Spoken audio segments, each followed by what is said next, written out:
Nesse vídeo eu trouxe 5 dicas de mangá para você que está começando a ler agora.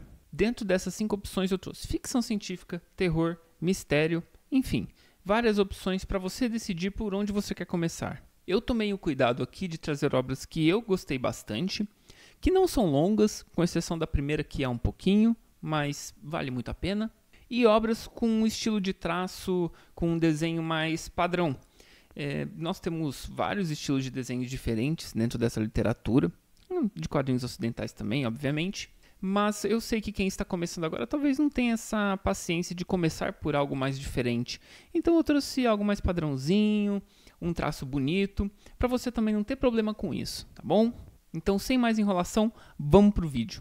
O primeiro que eu quero trazer para essa lista é Death Note. Death Note foi escrito por Tsugumi Ohba e desenhado por Takeshi Obata. Tem uma adaptação em anime também, disponível na Netflix, com 37 episódios, que é muito boa. Tenho vários exemplos de conhecidos, inclusive minha mãe, de mais de 60 anos, que assistiu e gostou. Death Note conta a história de um promissor estudante do Japão chamado Light Yagami.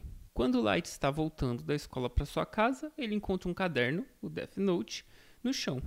E lá nesse caderno tem algumas regrinhas de uso dele. E uma delas é: a pessoa que tiver o nome escrito nesse caderno irá morrer. Light não acredita de primeira, mas resolve tentar. Afinal, que mal vai fazer, não é? Ele leva o caderno para sua casa, testa em um criminoso e o criminoso acaba morrendo. Light então decide cumprir uma missão de ser o deus do novo mundo. Ele vai limpar esse mundo, matando criminosos, matando as pessoas que na cabeça dele merecem e tornando o mundo um lugar melhor para as pessoas boas. Acontece que o ego do Light é gigantesco. Na ânsia de querer se mostrar, ele acaba cometendo alguns deslizes e atraindo a atenção de um grande detetive, o L. E a partir daí, começa esse jogo de gato e rato. Essa história tem mistério, investigação policial e um pouco de sobrenatural também. Afinal, com certeza esse caderno não seria do nosso mundo. A obra traz uma discussão sobre o que é justiça e o que é moralidade. Afinal, o que Light faz é certo? Ou esses criminosos deveriam pagar pelo que fizeram na justiça? Light e Ellie entram nesse embate justamente no foco dessa discussão. O que eu acho muito interessante de Death Note é que, eu já li o mangá e eu já vi o anime algumas vezes. E é muito interessante como a sua visão pode mudar ao longo da sua vida.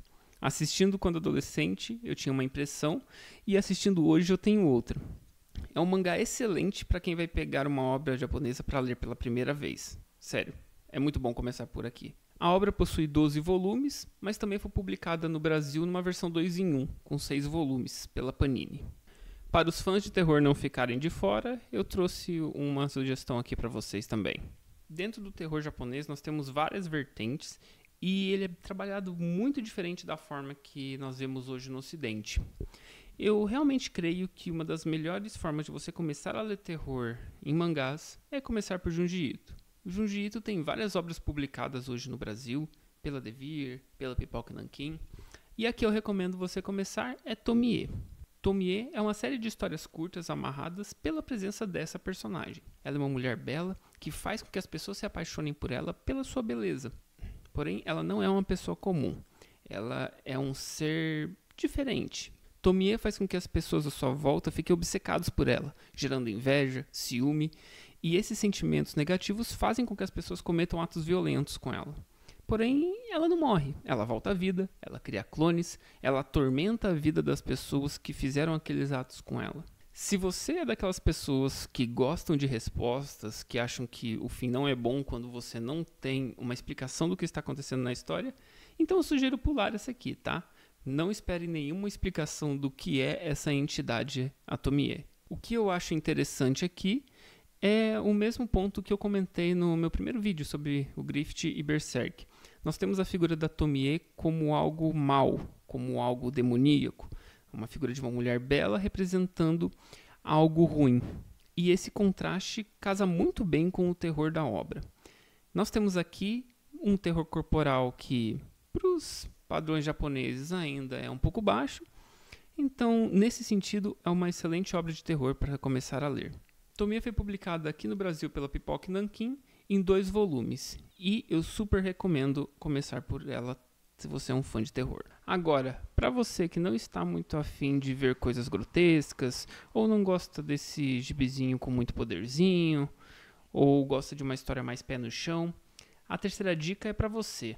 Eu estou falando de Solanin, mangá de Inio Asano, lançado aqui no Brasil pela LPM em 2 volumes e posteriormente lançado em um volume único.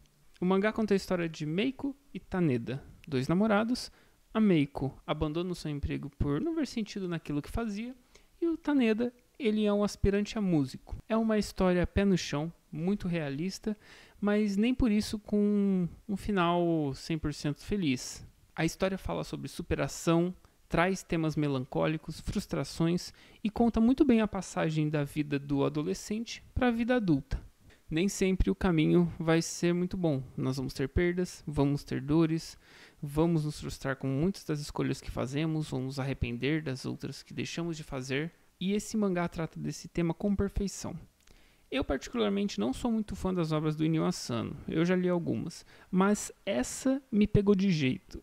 É, sem dúvida, um dos melhores Slice of Life que eu já li. Pra quem não sabe, Slice of Life é um gênero de mangás que conta a história com um teor mais realista. Fala sobre profissões, sobre a vida cotidiana, vida escolar. E Solanin é um excelente exemplo de uma obra para se começar nesse gênero e para começar a ler mangás. Você deve estar acostumado a ver por aí Naruto, Dragon Ball, One Piece.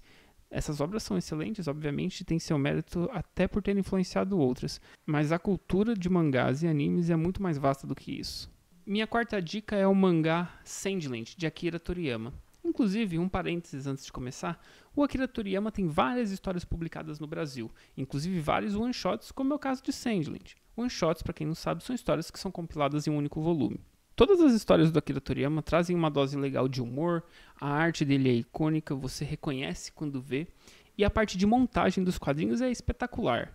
Você não vai se perder no desenho, você vai saber o que está acontecendo, a sensação de movimento é incrível, ele realmente foi um mestre dessa arte. Mas, voltando para Sandland, a história se passa num deserto, com escassez de água, obviamente, e o nosso protagonista, o Beelzebub, ele vai se juntar com o xerife humano para poder encontrar um lago lendário que vai voltar a prover água para as pessoas. Aqui nós temos uma história muito mais leve, tá? Com temas fantásticos, de fácil leitura para qualquer idade. Se você está procurando algo leve, para ler rápido, para dar boas risadas, Sandland é a história perfeita. Ali você vai ter um gostinho do que é um mangá de verdade, sem ser pretensioso. Não precisa ser sério, não precisa ser complexo. Ele precisa divertir e entreter. E isso o Akira Toriyama faz como ninguém. Agora, para finalizar as 5 dicas principais, um mangá de ficção científica, cyberpunk, para quem gosta do gênero. A dica número 5 é Akira. Um mangá famosíssimo de Katsuhiro Otomo, também lançado no Brasil pela editora Globo há muito tempo atrás e pela editora JBC mais recentemente. Possui 6 volumes e é uma leitura muito importante para quem se insere no mundo dos mangás. Você pode não começar por ela, mas o ideal é que, eventualmente, se você continuar lendo as obras japonesas, passe por ela em algum momento. Akira conta a história de Kaneda e Tetsuo, 2 membros de uma gangue de motoqueiros, e se passa em Neo-Tóquio. A antiga Tóquio sofreu uma catástrofe que devastou a cidade e ela foi reconstruída e batizada de Neo-Tóquio. O centro aqui é Akira, uma criança com poderes psíquicos que está diretamente ligada a essa catástrofe. Quando Tetsuo, um dos protagonistas, desperta poderes parecidos com o de Akira, a ameaça de uma nova tragédia passa a rondar a cidade. O mangá dialoga muito com a história japonesa, principalmente com o trauma da Segunda Guerra, com as bombas de Hiroshima e Nagasaki, que inclusive é um tema retratado de diversas formas em várias obras. Alguns dos temas abordados de forma direta nesse mangá são medos e traumas da guerra, rebeldia contra sistemas opressores e a desigualdade social. Sim, Akira é um mangá muito à frente de sua época. Como eu disse, pode até não começar lendo esse mangá, mas passe por ele em algum momento. É extremamente importante. Antes de finalizar o vídeo, eu gostaria de fazer algumas menções honrosas aqui. Caso nenhuma das 5 dicas que eu tenha dado tenha lhe atraído, pesquise alguns desses que eu vou falar, quem sabe alguma coisa chama sua atenção. Sem me estender muito nas obras, eu gostaria de citar aqui Vagabond, um mangá ainda em andamento com 37 volumes, também lançado no Brasil, arte espetacular e história melhor ainda. Pluto, um mangá em 8 volumes, também publicado no Brasil, escrito por Naoki Urasawa. É um mangá de mistério que conta de uma forma diferente um dos arcos da série Astro Boy. Aposto que você já ouviu falar, né? E por último, Parasite, um mangá de 10 volumes, também já lançado no Brasil. Conta a história de como um alienígena e um ser humano precisam trabalhar juntos para sobreviver. E é isso, a gente vai ficando por aqui. Caso você tenha gostado do vídeo, dá um joinha. Caso não tenha gostado, comenta aí, fala o que eu posso melhorar. Pode brigar comigo nos comentários, não tem problema nenhum. E também não esquece de se inscrever. Falou, até o próximo vídeo.